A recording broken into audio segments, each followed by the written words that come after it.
ভাই আপনার এই দেশে 15,000 টাকা দিয়ে 5 জন মানুষ চলে?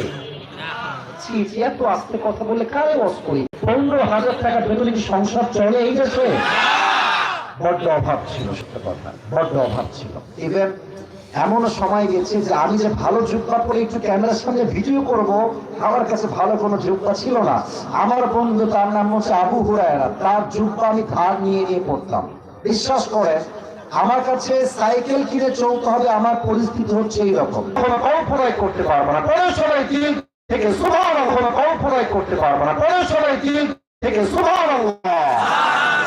আপনারা সবাই মামুন সাহেব সেই রুম কি পরিমাণ বেজ্জত তারা করেছে, নারীর চরিত্র নিয়ে আমার চরিত্রে আঘাত করা ও নারীকে করে দেওয়া, এটাই হচ্ছে পুরুষের জীবনে সবচেয়ে বড় বদনামের জায়গা।